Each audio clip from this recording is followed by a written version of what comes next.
बहरहाल एक सवाल सबसे पहले, इन नौजवानों का क्या कसूर जिन्होंने भारत माँ के सेवा के लिए अपना जीवन बलिदान देने का सपना संजोया। देशभक्ति के जज्बे को मिटने नहीं देंगे। मरते दम तक गांधी टीवी इन नौजवानों को उनका हक दिलाने के लिए लड़ेगा। आप सब साथियों से गुजारिश है, आप तैयार रहें, सरकार के वादों का भरोसा न रखें। लिखित जब तक नहीं आए तब तक इसको नहीं माने कि बंद हो गई है। वो रामदेव तिरंगा लेकर राजस्थान से दौड़कर दिल्ली तक गया है और अभी तक वो दौड़ रहा है आपके लिए। उसके हाथों को मजबूत करें।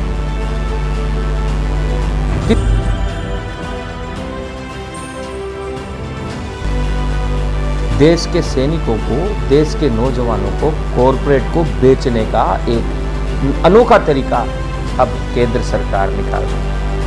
विरोध हुआ और इसका विरोध किसी ने नहीं किया, इसका विरोध करने वाले सेना के अधिकारी थे। सेना की जो कमेटी बनी हुई है सरकार के आदेशों को लागू करने के लिए, उस कमेटी ने इसको वापस भेज दिया और उन्होंने इसको सिरे से खारिज कर दिया। लेकिन अभी सरकार ने खारिज नहीं किया है।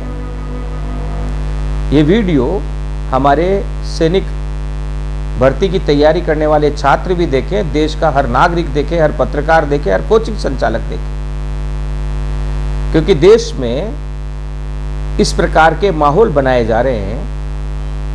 आने वाले समय में आंदोलन की राह तैयार कर रही है सरकार। और जब यह कहा गया कि इसका नाम ही गलत है, सैनिक टूरिस्ट नहीं हो सकते, टूरिस्ट डेस्टिनेशन का रूप सेना को नहीं दे सकते, उसके बाद इसका नाम अग्निपथ रखा गया। पहली बात तो जो 50% अभी नौकरी कर रहे हैं वो जवान, वो सैनिक, वे आर्मी पर्सन बाहर आएंगे और वो नौकरी की तलाश करेंगे। दूसरा, ये जो अग्निपथ या टीओडी में जो दूसरे लोगों को लेंगे उन्हें 3 से 5 वर्ष रखा जाएगा और बिना पेंशन के उन्हें भी भेज दिया जाएगा, पेंशन नहीं।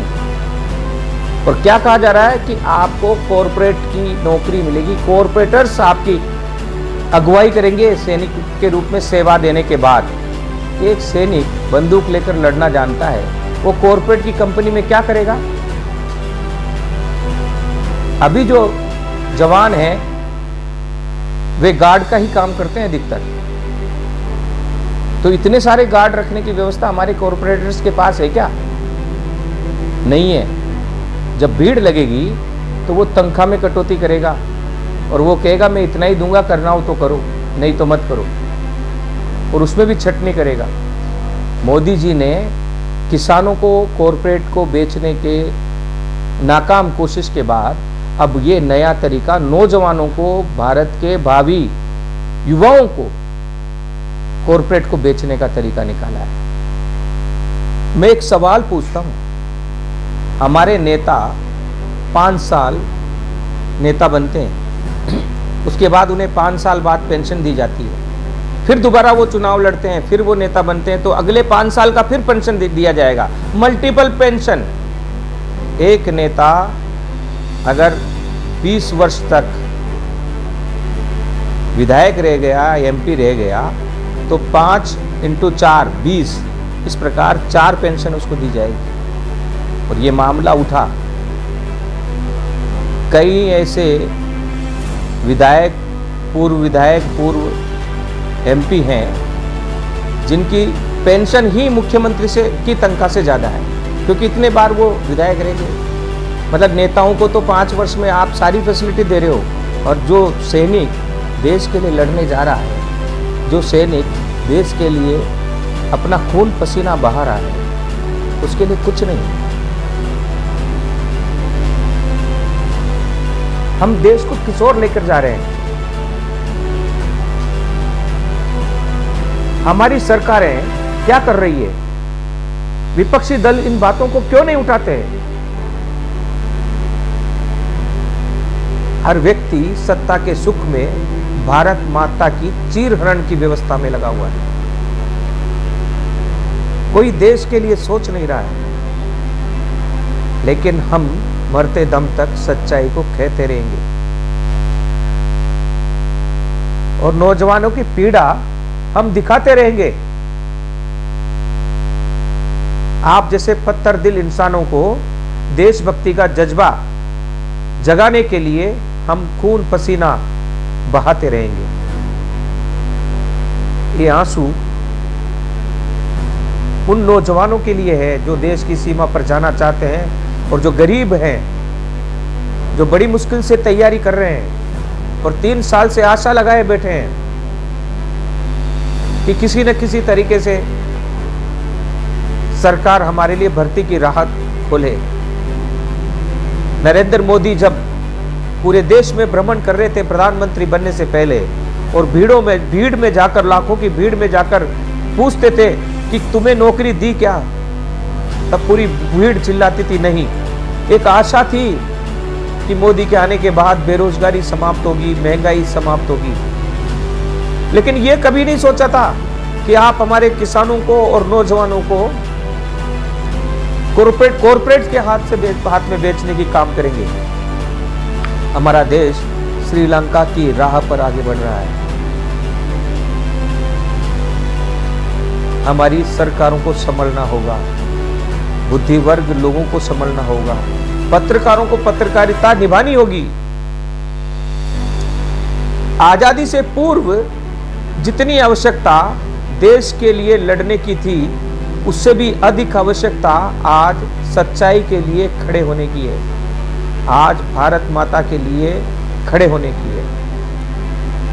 कोई भी पार्टी हो, चाहे कांग्रेस हो, आम आदमी पार्टी हो, बीजेपी हो, किसी भी पार्टी ने बेरोजगारी मिटाने का फॉर्मूला नहीं दिया है। आम आदमी पार्टी दिल्ली में राज कर रही है, पंजाब में आ रही है और बड़े सपने सजो रही है कि इन दोनों पार्टियों ने कुछ नहीं दिया, हम देंगे। आप फ्री बांटने के अलावा कुछ नहीं कर पा रहे हो। कोई ऐसा फॉर्मूला नहीं है कि इन बेरोजगारों को रोजगार दिया जाए, महंगाई को रोका जाए और जो मध्यम दर्जे की फैक्ट्रियां बंद हो गई है, लघु उद्योग बंद कर दिए गए हैं, उन्हें रोका जाए। बहरहाल एक सवाल सबसे पहले, इन नौजवानों का क्या कसूर जिन्होंने भारत माँ के सेवा के लिए अपना जीवन बलिदान देने का सपना संजोया। देशभक्ति के जज्बे को मिटने नहीं देंगे। मरते दम तक गांधी टीवी इन नौजवानों को उनका हक दिलाने के लिए लड़ेगा। आप सब साथियों से गुजारिश है, आप तैयार रहें, सरकार के वादों का भरोसा न रखें। लिखित जब तक नहीं आए तब तक इसको नहीं माने कि बंद हो गई है। वो रामदेव तिरंगा लेकर राजस्थान से दौड़कर दिल्ली तक गया है और अभी तक वो दौड़ रहा है आपके लिए। उसके हाथों को मजबूत करें। किसी राजनीतिक दल के नेताओं को शामिल न करें, किसी कोचिंग संचालक को शामिल न करें। युवाओं के लड़ाई के रूप में इसको आगे बढ़ाएं। हम आपकी आवाज को आगे बढ़ाते रहेंगे, हम आपके दर्द को आगे बढ़ाते रहेंगे और इस आंदोलन को ठंडा न होने दें। जब तक लिखित न आ जाए तब तक आप डिफेंस छात्रों को घर नहीं बैठना है। तब तक आपको रामदेव के उस तिरंगे की शान को उठाए रखना है और जीत के उस पर्वत पर गाड़ना है। नौजवानों में बहुत ताकत होती है। कहते हैं जिस और जवानी चलती है उस और जमाना चलता है।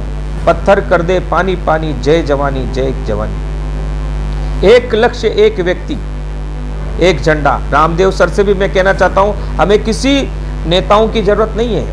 आप स्वयं युवाओं के लीडर हैं, युवाओं के हक के लिए लड़ रहे हैं। आपसे सरकार, प्रधानमंत्री, रक्षा मंत्री बात करेंगे। हम धन्यवाद देते हैं राकेश टिकैत जी का। उन्होंने समर्थन तो किया, समर्थन में पत्र तो लिखा। वो पत्र बहुत बड़ा हथियार है युवाओं के लिए। और आप लोग डेलीगेशन के साथ जाइए एक बार और मिलिए राकेश टिकैत से और उनके साथ पत्रकार वार्ता कीजिए।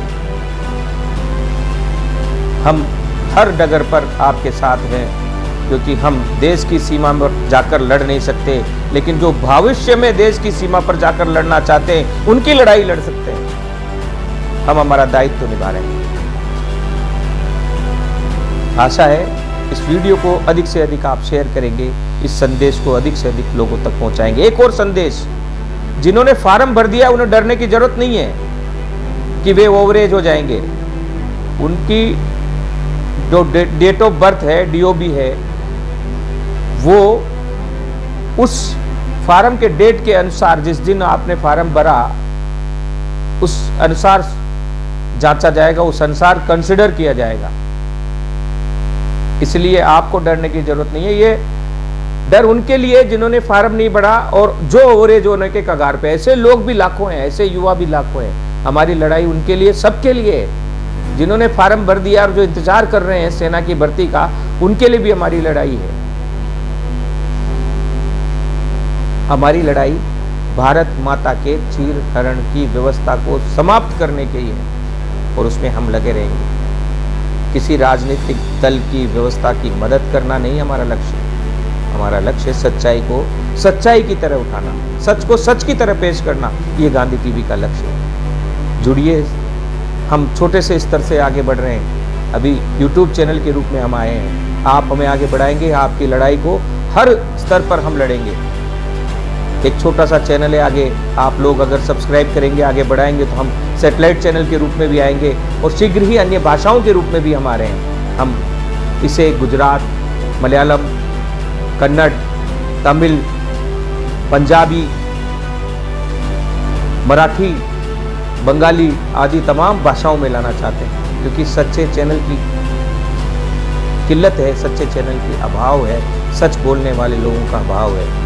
लेकिन सच बोलने वाले लोग आप लोगों में बहुत हैं। आप लोग पत्रकार भी बन सकते हैं। अगर आप पत्रकारिता के रूप में देश की सेवा करना चाहते हैं तो जो नंबर दिए जा रहे हैं उसमें आप फ़ोन करें, हम आपकी मदद करेंगे। हम आपको निःशुल्क ट्रेनिंग देंगे।